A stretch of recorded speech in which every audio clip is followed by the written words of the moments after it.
El rayo no avisa, tampoco perdona. Cuando el relámpago me atravesó el cuerpo aquella tarde de 1924, no sentí dolor de inmediato.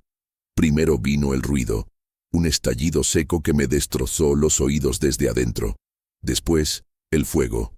Un fuego blanco que me quemó las entrañas sin llamas, que convirtió mis venas en cables al rojo vivo. Me quedé colgado del poste, con los dedos soldados al metal hirviendo, sin poder gritar ni soltar. 9 minutos. 9 eternidades, suspendido entre el cielo y la tierra, sintiendo cómo la corriente me cocinaba por dentro. Cuando finalmente caí, el golpe contra el suelo fangoso me apagó como una vela, pero despertar fue peor, porque desperté sin poder moverme, sin poder pedir ayuda, con el cuerpo convertido en una cárcel de carne quemada y huesos rotos. Durante 2 días estuve tirado ahí, entre la basura y el lodo, mirando el cielo gris de San Luis Potosí, rogando que alguien pasara, que alguien me encontrara antes de que los opilotes decidieran que ya estaba muerto. Hoy, 30 años después, todavía siento el olor de mi propia piel quemándose cuando llueve. Todavía veo las chispas danzando en mis párpados cerrados cuando cae la noche. Todavía escucho el zumbido de la muerte susurrándome al oído. Esta es mi historia. La historia de cómo morí 2 veces y volví a nacer. La historia de 9 minutos que duraron toda una vida. La historia del hombre que se convirtió en rayo. Y si estás aquí escuchándome, es porque todavía creo que vale la pena contarla. Me llamo Ricardo Fuentes. Nací en 1898 en un pueblito cerca de San Luis Potosí, donde las calles eran de tierra y las promesas de progreso llegaban lentas como burros viejos. Cuando la Compañía de Luz y Fuerza del Centro empezó a tender cables por todo México, vi mi oportunidad. Necesitaban hombres fuertes, sin miedo a las alturas, dispuestos a trepar postes y bailar con la electricidad. Yo tenía 26 años, 2 manos firmes y una familia que alimentar. Me pareció suficiente.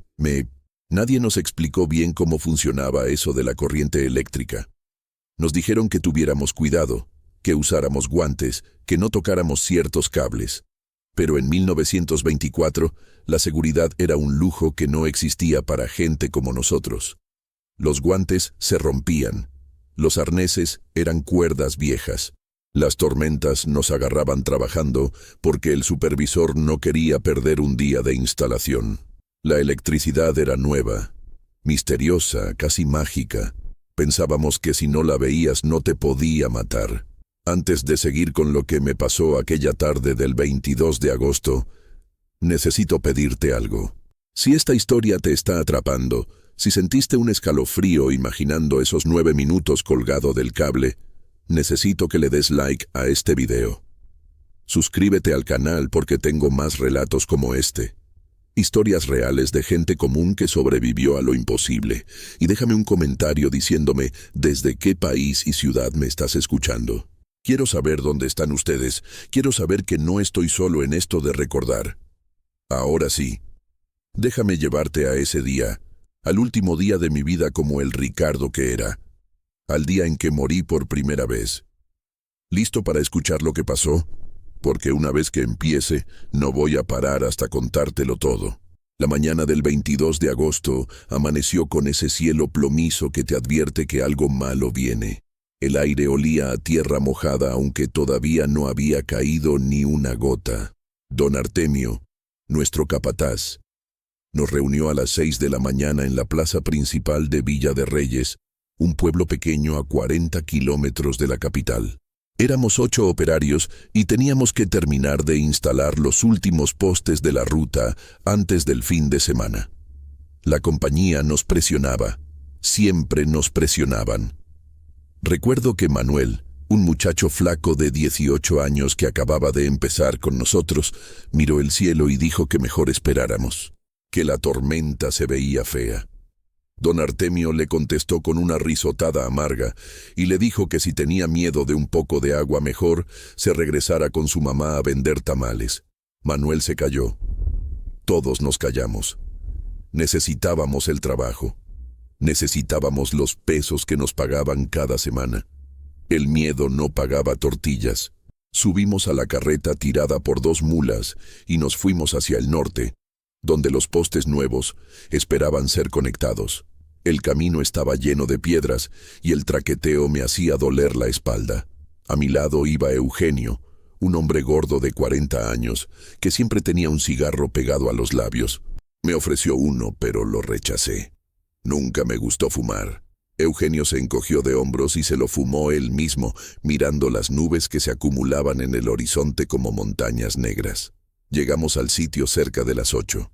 Los postes de madera olían a creosota fresca y todavía tenían astillas filosas que te cortaban las manos si no tenías cuidado. Don Artemio nos distribuyó el trabajo. Manuel y otros 2 se quedarían abajo preparando los cables. Eugenio, yo y otros 3 subiríamos a conectar. Yo me encargué del poste número 12, el más alejado del grupo, el que quedaba justo en una loma pelada donde el viento pegaba más fuerte. Me até la cuerda a la cintura, me puse los guantes viejos que tenían más agujeros que cuero y empecé a trepar. Los clavos metálicos se hundían en la madera con cada paso. El poste crujía bajo mi peso. Cuando llegué arriba, a unos 7 metros del suelo, el viento casi me arranca. Tuve que abrazarme al poste como si fuera una mujer, esperando que la ráfaga pasara. Desde arriba veía todo el valle, las casitas de adobe del pueblo, la carreta diminuta abajo, las nubes cada vez más oscuras acercándose como un ejército. Don Artemio me gritó desde abajo que me apurara, que teníamos que terminar ese poste y otros 3 antes del mediodía. Asentí, aunque sabía que era imposible. Saqué las pinzas de mi cinturón y empecé a pelar el extremo del cable.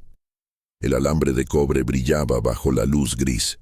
Era grueso, pesado, vivo de alguna manera que no entendía. Me habían dicho que por ahí corrían 220 voltios.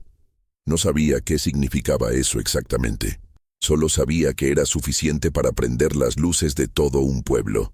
El primer trueno sonó cuando estaba empalmando el tercer cable. Un trueno lejano pero claro, como el gruñido de un perro grande. Miré hacia el oeste y vi el relámpago iluminando el interior de una nube negra. Estaba a varios kilómetros todavía. Calculé que tenía tiempo. Suficiente tiempo para terminar ese poste y bajar. Seguí trabajando, ajustando las conexiones, apretando los tornillos con la llave inglesa que guardaba en el bolsillo trasero del pantalón. El segundo trueno sonó más cerca. Esta vez no miré. Me concentré en terminar. Los dedos me temblaban un poco. No sé si por el frío o por los nervios. El viento aumentó. La lluvia empezó a caer. Primero unas gotas gruesas y tibias, después una cortina ligera que me mojaba la camisa. Abajo, don Artemio gritaba algo, pero el viento se llevaba sus palabras.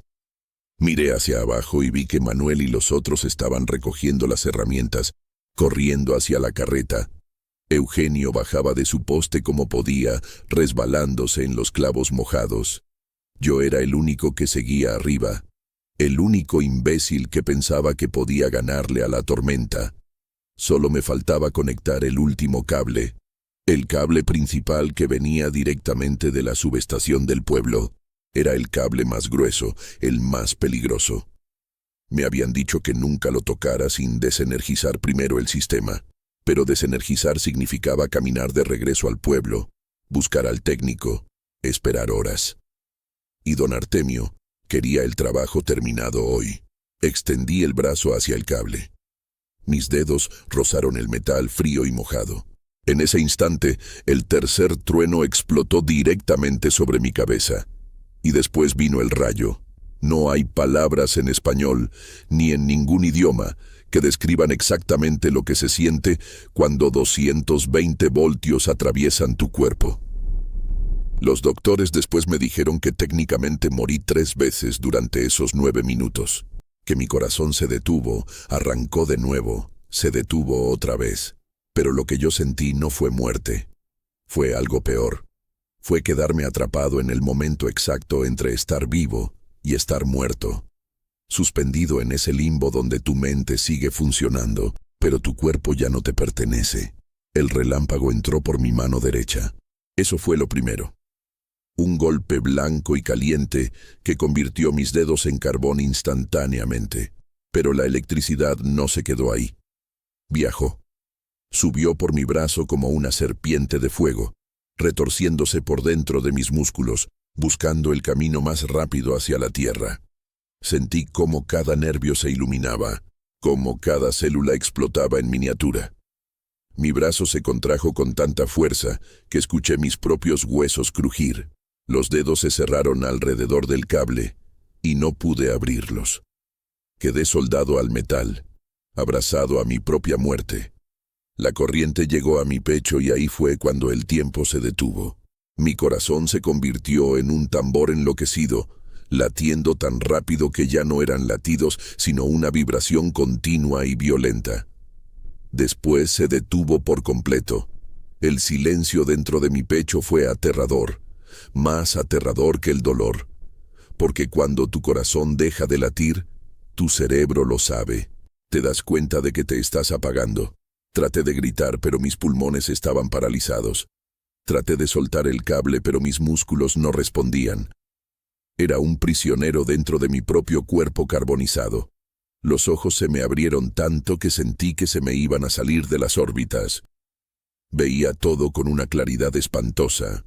Veía los pelos de mi brazo chamuscándose uno por uno, rizándose y convirtiéndose en ceniza. Veía el humo saliendo de mi camisa donde la tela se derretía pegada a mi piel. Veía mis uñas volviéndose negras y, sobre todo, veía la luz. Una luz azul y brillante que danzaba alrededor del cable, que me envolvía como un halo diabólico. Chispas saltaban de mi cuerpo hacia el poste, del poste hacia el cielo. Me había convertido en un conductor humano, en un puente entre la tierra y las nubes. El olor fue lo siguiente que registré. Un olor dulzón y repugnante que me llenó la nariz y la garganta. Era el olor de mi propia carne quemándose. Como cuando dejas carne de puerco demasiado tiempo en el comal, ese olor a proteína carbonizada que te revuelve el estómago. Pero era mi carne, mi brazo, mi pecho, mi cuello. El humo subía en espirales delgadas desde mi ropa, desde mi piel abierta. Pensé en mi esposa María, en mis 2 hijas pequeñas. Pensé que nunca más las volvería a ver, que esto era el final, que moriría colgado de un poste en medio de la nada, oliendo a muerte. Pero entonces algo extraño pasó. Después del primer minuto, el dolor empezó a desaparecer. No porque la corriente hubiera dejado de fluir, sino porque mis nervios simplemente se rindieron. Se quemaron tanto que dejaron de enviar señales. Entré en un estado raro, casi de paz. Miraba mi cuerpo desde afuera como si fuera otra persona. Veía a ese hombre colgado del poste, humeante y temblando, y sentía lástima por él. Pobre tipo, pensaba, qué manera tan horrible de morir. Las nubes seguían descargando agua. La lluvia caía sobre mí, pero se evaporaba al tocar mi piel hirviendo. Era una caldera humana. Escuchaba voces abajo, pero sonaban lejanas, distorsionadas, como si vinieran desde el fondo de un pozo. Alguien gritaba mi nombre. Ricardo. Ricardo. Después escuché a don Artemio gritando que nadie se acercara, que si alguien me tocaba también moriría. Escuché el llanto de Manuel. El muchacho lloraba como niño, rogando que alguien hiciera algo. Pero ¿qué podían hacer? Nadie sabía cómo cortar la energía. La subestación quedaba a kilómetros de distancia. Para cuando llegaran allá y encontraran al técnico, yo ya sería un esqueleto chamuscado colgado del poste. Los siguientes minutos los viví en pedazos. Momentos de conciencia seguidos de vacío negro. Veía el cielo, después nada. Veía el valle, después oscuridad. Sentía la lluvia, después el vacío. En uno de esos momentos de conciencia, vi mi mano derecha. Ya no parecía una mano. Parecía una garra negra y retorcida, con los dedos fusionados al cable en una especie de abrazo eterno. La piel se había desprendido en algunos lugares dejando ver el músculo rojo y el hueso blanco.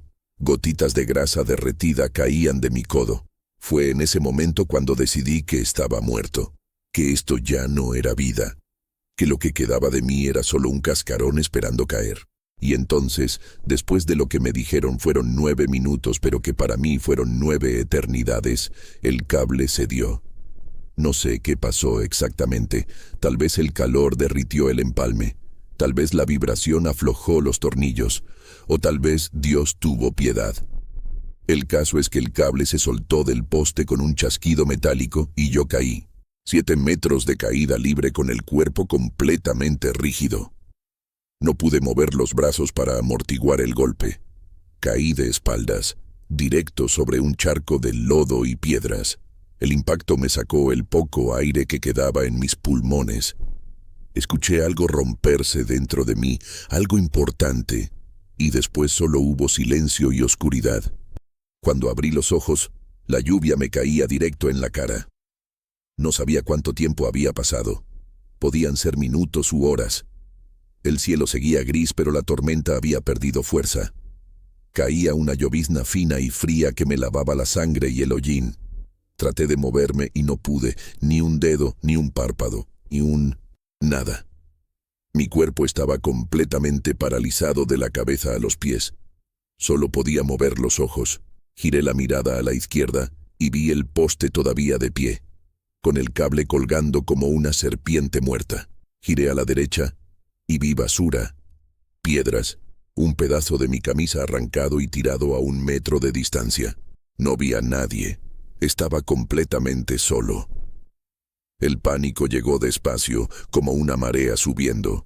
Al principio pensé que alguien vendría en cualquier momento, que don Artemio o los muchachos regresarían a buscarme una vez que pasara la tormenta. Pero las horas fueron pasando y nadie vino. La llovizna se detuvo. El sol apareció entre las nubes, un sol tibio de tarde que me calentaba la cara sin darme consuelo. Las sombras se alargaron. Los pájaros volvieron a cantar. La vida seguía su curso normal mientras yo yacía ahí, convertido en estatua de carne quemada. Intenté gritar, pero mi garganta solo produjo un sonido ronco y patético, como el maullido de un gato herido. La lengua se me había hinchado dentro de la boca, gruesa y seca como un trapo viejo. Cada respiración era una batalla. Tenía que concentrarme para hacer que el aire entrara y saliera de mis pulmones. Si dejaba de pensar en respirar aunque fuera un segundo, sentía que me asfixiaba. Mi pecho subía y bajaba en movimientos pequeños y dolorosos. Cada inhalación traía el olor a carne quemada, a sangre, a tierra mojada. Era el olor de mi propia descomposición comenzando. La primera noche fue la peor. Cuando el sol finalmente se ocultó detrás de las montañas y la oscuridad cayó sobre el valle, sentí un terror que nunca había experimentado. Estaba completamente a merced de lo que viniera. No podía defenderme, no podía huir. Si un coyote decidía que yo era su cena, simplemente me comería vivo y no podría hacer nada más que mirarlo mientras me desgarraba. Escuchaba ruidos por todos lados, crujidos en la maleza, pisadas suaves sobre la tierra húmeda, respiraciones que no eran mías. Cada sonido me convencía de que algo se acercaba, algo hambriento y salvaje que olía mi sangre desde lejos. Las estrellas aparecieron, miles de ellas brillando con una intensidad que nunca había notado antes. Desde el suelo, sin poder mover la cabeza, veía solo un pedazo pequeño de cielo. Reconocí algunas constelaciones que mi padre me había enseñado cuando era niño. Las 3 Marías, la Osa Mayor. Me aferré a esas estrellas como si fueran salvavidas. Las conté una y otra vez para no volverme loco, para no pensar en lo que me esperaba. Si nadie venía mañana, moriría de sed, o de hambre, o simplemente mi cuerpo se rendiría y apagaría como una vela que se queda sin cera. Fue durante esa primera noche cuando las hormigas me encontraron. Sentí el primer cosquilleo en mi tobillo izquierdo, después otro en la pantorrilla, después cientos de ellas marchando sobre mi pierna en fila ordenada. explorando este nuevo territorio de carne expuesta y sangre seca. Subieron por mi muslo, por mi cintura, por mi pecho. Algunas entraron en las heridas abiertas de mi brazo derecho. Ese brazo que ya no sentía como mío, sino como un pedazo de madera carbonizada pegado a mi hombro. Las dejé caminar, las dejé explorar. ¿Qué otra cosa podía hacer? En cierto modo hasta me dieron consuelo. Eran la única prueba de que todavía estaba vivo, de que mi cuerpo todavía era lo suficientemente tibio como para atraer vida. Cuando amaneció el segundo día, algo había cambiado dentro de mí. El miedo se había transformado en algo diferente, algo más peligroso. Resignación, aceptación. Dejé de esperar que alguien viniera. Entendí que me habían dado por muerto, que probablemente don Artemio había reportado mi muerte a la compañía, que en ese momento mi esposa María ya estaba vistiendo de negro, llorando frente a mi retrato, preguntándose cómo alimentaría a nuestras hijas. Imaginé mi funeral sin cuerpo, la caja vacía siendo bajada a la tierra, las mentiras piadosas que le dirían a mis niñas sobre cómo su papá había muerto heroicamente haciendo su trabajo. El sol de la mañana trajo moscas, cientos de ellas, zumbando alrededor de mi cabeza como un coro infernal. Se posaban en mis labios agrietados, en las esquinas de mis ojos, en las heridas de mi brazo. Ponían huevos en mi carne muerta. Podía sentirlas caminando sobre mi cara, pero no podía espantarlas. No podía cerrar los ojos completamente. Los párpados se me habían quedado medio abiertos, secos y rígidos. Las moscas entraban y salían de mi boca abierta. Algunas se ahogaban en la saliva espesa que se había acumulado en mi garganta. Otras simplemente exploraban, buscando el mejor lugar para depositar sus crías. En unos días, gusanos nacerían dentro de mí. Me comerían de adentro hacia afuera. Moriría convertido en un nido de larvas. Pero entonces empezó a doler otra vez. Después de horas de no sentir nada, los nervios empezaron a despertar.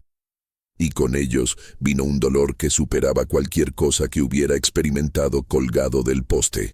Era como si cada célula de mi cuerpo gritara al mismo tiempo. El brazo derecho ardía con un fuego constante y penetrante. La espalda, donde había impactado contra las piedras, palpitaba con un dolor sordo que me nublaba la vista. Las costillas rotas me apuñalaban por dentro cada vez que respiraba. Y la sed. Dios mío, la sed. Mi lengua era un pedazo de cuero dentro de mi boca. Los labios se me habían partido en 1000 grietas que sangraban. Veía el charco de agua sucia a medio metro de mi cara y no podía alcanzarlo. Tan cerca y tan imposible. Fue durante el segundo día cuando empecé a ver cosas que no estaban ahí. Mi padre apareció primero, parado junto al poste, mirándome con esa expresión de decepción que siempre me ponía cuando hacía algo mal de niño. Me regañaba por haber subido al poste con tormenta, por no haber escuchado las advertencias. Después vino María, mi esposa, con nuestras 2 hijas de la mano. Las 3 lloraban en silencio. Las llamé pero no me escucharon. Caminaron hacia el horizonte y desaparecieron como humo. Manuel también vino, el muchacho que había llorado cuando me electrocuté. Se arrodilló junto a mí y me dijo que lo sentía, que habían querido ayudarme pero don Artemio no los dejó acercarse, que tuvieron que esperar a que dejara de convulsionar, que cuando finalmente se atrevieron a subir, yo ya no tenía pulso, que me creyeron muerto. La tarde del segundo día, un zopilote aterrizó cerca. Un pájaro enorme y negro con la cabeza pelada y roja. Me observó con esos ojos pequeños y brillantes, ladeando la cabeza como preguntándose si ya era seguro empezar a comer. Dio unos pasos hacia mí, después otros. Se detuvo a pocos centímetros de mi cara. Podía oler su aliento fétido, ver las garras amarillas y curvas. Abrió el pico y emitió un graznido áspero. Otros zopilotes respondieron desde los árboles cercanos. La cena estaba servida. Solo esperaban a que dejara de respirar. Reuní toda la fuerza que tenía y moví los ojos violentamente, enfocándome en el pájaro. Eso fue suficiente. El zopilote saltó hacia atrás asustado y levantó vuelo con un aleteo pesado. Pero no se fue lejos. Se quedó en una rama cercana, esperando. Paciente. Sabía que era cuestión de tiempo. Cuando cayó la segunda noche, acepté que moriría ahí, que nadie vendría, que este era el final de Ricardo Fuentes. Cerré los ojos, o al menos lo intenté, y le recé a la Virgen de Guadalupe. Le pedí que cuidara de María y las niñas, que les diera fuerza para seguir adelante sin mí, que algún día, cuando ellas también murieran, nos encontráramos en el cielo y yo pudiera explicarles por qué no volví a casa. Las estrellas volvieron a aparecer. El frío de la noche me caló hasta los huesos. Dejé de luchar. Dejé de respirar con esfuerzo. Simplemente esperé a que la oscuridad final me llevara. Y entonces, cuando la luna estaba alta y plateada, escuché el motor. Al principio pensé que era otra alucinación. El sonido del motor sonaba demasiado real, demasiado cercano. Venía desde la carretera principal, esa línea de tierra que serpenteaba entre las colinas a unos 200 metros de donde yo estaba. El ruido crecía y decrecía con el viento. Un camión viejo, probablemente de la compañía, avanzando despacio por el camino lleno de baches. Mi corazón, ese músculo traicionero que había dejado de funcionar 2 veces durante la electrocución, empezó a latir más rápido. Tan rápido que me dolía.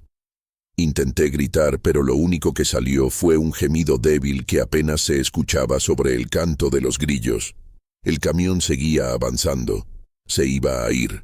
Iba a pasar de largo y yo moriría aquí, sabiendo que estuve a metros de ser rescatado.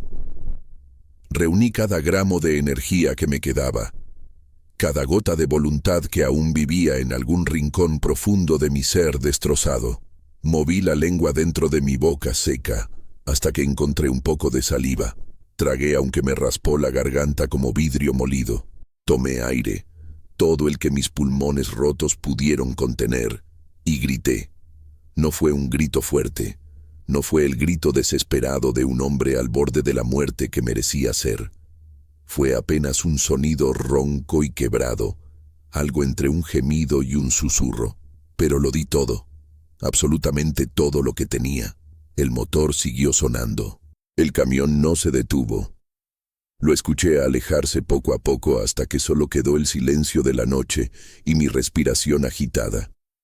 Lloré. Por primera vez desde que caí del poste. Lloré. Las lágrimas rodaron por mis sienes y se perdieron en la tierra. No eran lágrimas de dolor físico. Eran lágrimas de derrota absoluta.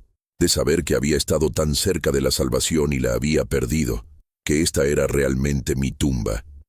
Cerré los ojos y dejé que la oscuridad me tragara. Pero entonces el motor volvió a sonar. Más cerca esta vez. Venía en dirección contraria. Alguien había dado vuelta, alguien había escuchado algo. El corazón me golpeaba tan fuerte contra las costillas rotas que cada latido era una agonía nueva. Vi las luces primero, 2 círculos amarillos rebotando entre las piedras mientras el camión salía de la carretera principal y entraba al terreno donde yo yacía. Las luces me bañaron completamente, cegándome. El motor se apagó. Escuché una puerta abrirse, después otra. Pasos sobre la grava. Voces masculinas hablando en voz baja, cautelosas. «Ahí hay algo», dijo uno. «¿Ves? Junto al poste». «Es basura probablemente», respondió otro. «Ropa vieja tirada». «La ropa no gime, Tomás. Ve a revisar». Los pasos se acercaron despacio. Una linterna me iluminó la cara. Parpadeé débilmente, tratando de enfocar. Una figura oscura se inclinó sobre mí. Después otra. Escuché una exclamación ahogada de sorpresa y asco. «Virgen Santísima, está vivo. Está vivo. Héctor, trae el agua. Rápido». Alguien me levantó la cabeza con cuidado. Dedos ásperos abrieron mi boca y vertieron agua fresca en mi garganta. Tosí, me ahogué, pero tragué. El líquido bajó por mi garganta como bendición divina. Nunca nada me había sabido tan glorioso. Querían darme más, pero el que sostenía mi cabeza lo detuvo. No mucho de golpe, se va a ahogar. Poco a poco. Me dieron pequeños sorbos mientras sus linternas recorrían mi cuerpo, evaluando el desastre. Escuché jadeos, maldiciones murmuradas, oraciones susurradas. Después uno de ellos, el tal Tomás, según supe después, corrió de regreso al camión y arrancó el motor. Se fue a toda velocidad levantando polvo. El otro, Héctor, se quedó conmigo. Me tapó con su chamarra, aunque la noche no era particularmente fría. Supongo que trataba de evitar que entrara en shock, aunque era demasiado tarde para eso. Ya estaba en shock desde hacía 2 días. «Ya viene ayuda», me dijo con voz temblorosa. Tomás fue al pueblo a buscar al doctor Salinas. «Aguanta. Ya casi. ¿Me escuchas? Parpadea si me escuchas». Parpadeé. Una vez, lento y deliberado. Héctor soltó un suspiro de alivio. «Bien, bien. Quédate conmigo, no te duermas. ¿Cómo te llamas?» «Ricardo», logré susurrar. Cada sílaba me costaba un esfuerzo descomunal. «Ricardo». «De acuerdo. Ricardo. Soy Héctor Morales. Trabajo para la compañía telefónica. Estábamos instalando postes más al norte y veníamos de regreso cuando escuchamos algo. Pensamos que era un animal herido. Gracias a Dios nos detuvimos. ¿Qué pasó? ¿Te cayó un rayo?» Parpadeé 2 veces. Héctor entendió que era un sí. «Dios bendito. ¿Cuánto tiempo llevas aquí?» No pude responder eso. No sabía si habían pasado 2 días o 2 semanas. El tiempo se había vuelto líquido y confuso. Héctor no insistió. Se quedó ahí sentado junto a mí, hablándome de cosas sin importancia para mantenerme consciente. Me habló de su familia, de sus 3 hijos, de su esposa que hacía el mejor mole de todo San Luis Potosí. Me habló del clima, de los cultivos, de cualquier cosa que se le ocurría. Y yo lo escuché, aferrándome a su voz como un náufrago se aferra a un pedazo de madera en medio del océano. Tomás regresó después de lo que parecieron horas, pero probablemente fueron menos de 30 minutos. Traía al doctor Salinas, un hombre mayor con bigote blanco y manos firmes. También venía el padre Sebastián, el cura del pueblo. Ver al sacerdote me asustó más que cualquier cosa. Solo traían al padre cuando alguien estaba muriendo y necesitaba los últimos ritos. El doctor se arrodilló junto a mí con su maletín negro y empezó a examinarme bajo la luz de las linternas. «Necesito más luz aquí», ordenó. «Acerquen el camión». Héctor movió el vehículo hasta que los faros me iluminaron completamente. El doctor abrió mi camisa destrozada y dejó escapar un silbido bajo al ver las quemaduras en mi pecho y brazo. Tocó mi cuello buscando el pulso. Después levantó mis párpados y miró mis pupilas con una linterna pequeña. Presionó mis costillas haciéndome gemir de dolor. Movió mi brazo derecho ligeramente y la piel carbonizada crujió como papel quemado. «¿Cuánto tiempo dijiste que lleva aquí?», preguntó sin mirar a nadie. «No sabemos», respondió Tomás. «Pero por el estado de las heridas y la deshidratación, yo diría que al menos 2 días». El doctor asintió gravemente. Se sentó sobre sus talones y se quitó los lentes para limpiarlos con su pañuelo. Cuando volvió a ponérselos, me miró directamente a los ojos. «Ricardo, soy el doctor Salinas. Vas a vivir, ¿me oyes? Pero tengo que ser honesto contigo. Tu brazo derecho está muy mal, muy mal. Las quemaduras son de 3er grado en casi toda su extensión. Hay necrosis avanzada. Infección. Si no lo amputo en las próximas horas, la gangrena se extenderá y morirás envenenado por tu propia carne muerta. ¿Entiendes lo que te estoy diciendo?» Entendía. Por supuesto que entendía. Mi brazo derecho, el brazo con el que abrazaba a mis hijas, con el que sostenía a María por la noche, con el que ganaba el sustento para mi familia, tendría que ser cortado. Me quedarían solo garras en lugar de dedos, un muñón inútil en lugar de una extremidad funcional. Pero estaría vivo. Volvería a ver a mi familia. Parpadeé una vez aceptando. El doctor le hizo una seña al padre Sebastián, quien se acercó con su estola morada y su Biblia gastada. Me dio la extrema unción ahí mismo, en medio del lodo y bajo las estrellas, mientras los 3 hombres se quitaban los sombreros y bajaban la cabeza. Después, me cargaron entre los 4 hacia el camión con cuidado de no lastimarme más de lo que ya estaba. Cada movimiento era tortura pura. Cada sacudida del camión sobre el camino irregular me arrancaba gemidos que no podía contener. Pero estaba vivo, contra todo pronóstico, contra toda lógica, estaba vivo. El hospital de San Luis Potosí era un edificio pequeño y blanco que olía a desinfectante y a muerte. Me llevaron directo a la sala de operaciones. Lo último que recuerdo antes de que la anestesia me llevara fue la cara de María. Había llegado corriendo cuando le avisaron que me habían encontrado.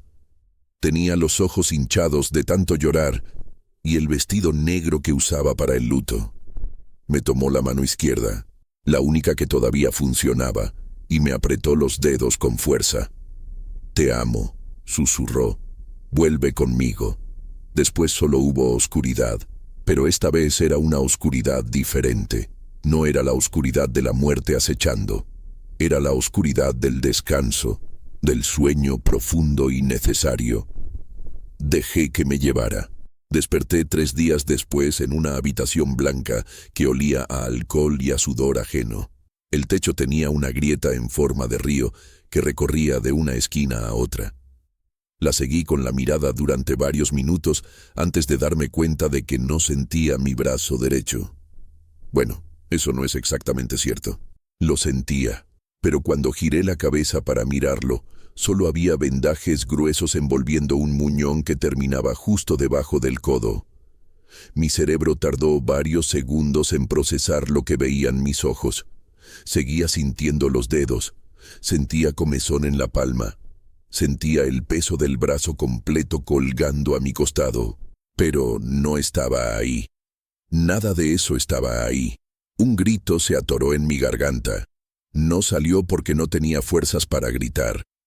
En su lugar solté algo parecido a un gemido estrangulado que alertó a la enfermera. Era una mujer robusta de unos 50 años, con cara de haber visto demasiado sufrimiento. Se acercó con pasos rápidos y me puso una mano en el hombro izquierdo, el bueno, apretando con firmeza. «Tranquilo, joven. Ya pasó lo peor. El doctor Salinas le salvó la vida. ¿Me escucha? Le salvó la vida. Sin la amputación habría muerto en cuestión de horas». Asentí aunque cada fibra de mi ser quería negarlo. Quería que me devolvieran mi brazo. Quería despertar y descubrir que todo había sido una pesadilla horrible. Pero el dolor punzante en el muñón era demasiado real. Las náuseas que me subían desde el estómago eran demasiado reales. El peso de mi nueva realidad me aplastaba contra el colchón delgado de esa cama de hospital. María entró poco después. Traía a nuestras 2 hijas, Lupita de 6 años y Carmela de 4. Las niñas se quedaron en la puerta, asustadas por el aspecto de su padre. Yo debía verse monstruoso, con medio cuerpo envuelto en vendajes, el rostro todavía hinchado y marcado por las quemaduras menores, los labios partidos y los ojos hundidos. María se acercó despacio y se sentó en la silla junto a la cama. No lloró. Ya había gastado todas sus lágrimas durante los días que creyó que estaba muerto. Simplemente me tomó la mano izquierda y la llevó a sus labios besándola suavemente. «Gracias por volver», susurró. Solo eso. Nada de preguntas sobre cómo me sentía o qué había pasado exactamente. Solo gratitud pura por seguir respirando. Las niñas eventualmente se animaron a acercarse. Lupita, siempre la valiente, trepó a la cama con cuidado de no tocar el lado derecho. Se acurrucó contra mi costado izquierdo y me abrazó con su fuerza de niña pequeña. Carmela se quedó junto a María, chupándose el pulgar y mirándome con esos ojos enormes que había heredado de su madre. Le extendí mi única mano y ella la tomó tímidamente. Los primeros días en el hospital fueron una mezcla de dolor físico insoportable y tortura mental. El muñón ardía como si todavía estuviera conectado al cable eléctrico. Los doctores me daban morfina, pero nunca era suficiente. Las quemaduras en el pecho y la espalda necesitaban curaciones diarias que me hacían morder la almohada para no gritar. Había perdido casi 20 kilos. Mi cuerpo era un esqueleto cubierto de piel quemada y músculos atrofiados. Pero lo peor no era el dolor físico. Lo peor era despertar cada mañana y olvidar por un segundo que mi brazo ya no estaba. Trataba de moverlo para rascarme la nariz o ajustar la sábana, y lo único que se movía era un muñón inútil envuelto en gasas manchadas. El doctor Salinas venía a visitarme cada tarde. Era un hombre de pocas palabras, pero de mucha sabiduría. Se sentaba en la silla que María había dejado tibia y me miraba con esos ojos grises que parecían ver directo al alma. «Ricardo, sé lo que estás pensando», me dijo una tarde. «Estás pensando que tu vida terminó, que ya no eres un hombre completo, que no podrás trabajar ni mantener a tu familia, que serás una carga para María y las niñas». No respondí porque tenía razón. Esos pensamientos me consumían día y noche como termitas royendo madera vieja. «Te equivocas», continuó. «He visto hombres con ambos brazos que están más muertos que tú. He visto hombres completos por fuera, pero vacíos por dentro. Tú sobreviviste a algo que debió matarte 3 veces. Estuviste colgado de un cable eléctrico durante 9 minutos. Tu corazón se detuvo. Caíste 7 metros. Pasaste 2 días sin agua ni comida tirado en el lodo y sigues aquí. Eso no es casualidad, muchacho. Eso es propósito. La vida todavía tiene planes para ti». Quise creerle. De verdad quise. Pero cuando me quedaba solo por las noches, escuchando los gemidos de otros pacientes en habitaciones cercanas, sentía que ese propósito era solo más sufrimiento. ¿Para qué me había salvado la vida si ya no podía ser el hombre que era?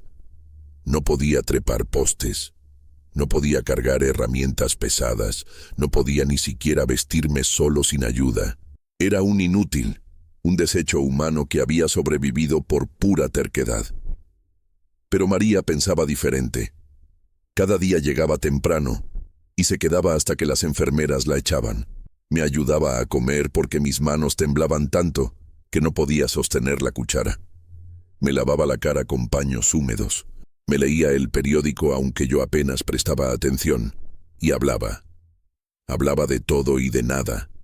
De lo que las niñas habían hecho ese día, de los chismes del vecindario, de sus planes para cuando yo saliera del hospital. Nunca mencionó el brazo. Nunca me trató como un inválido. Me trataba como si nada hubiera cambiado, como si todavía fuera el mismo Ricardo que se había ido a trabajar aquella mañana del 22 de agosto.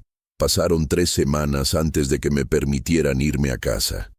El doctor Salinas me advirtió que la recuperación sería larga y difícil, que el dolor fantasma podría durarme años, que tendría que aprender a hacer todo de nuevo con una sola mano, que probablemente sufriría pesadillas y episodios de ansiedad. Todo eso resultó ser cierto. Las primeras semanas en casa fueron un infierno. No podía bañarme solo. No podía abrocharme la camisa. No podía cortar mi propia comida. Cada tarea simple se convertía en una montaña imposible de escalar.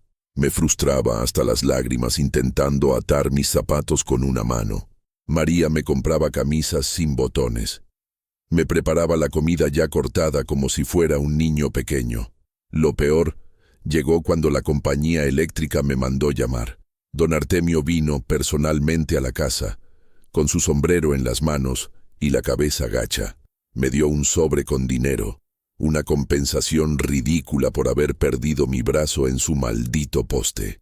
Me dijo que lamentaban mucho lo sucedido, pero que obviamente ya no podía trabajar para ellos, que entendieran mi situación y que no me culpaban por nada, que les hubiera gustado que las cosas fueran diferentes.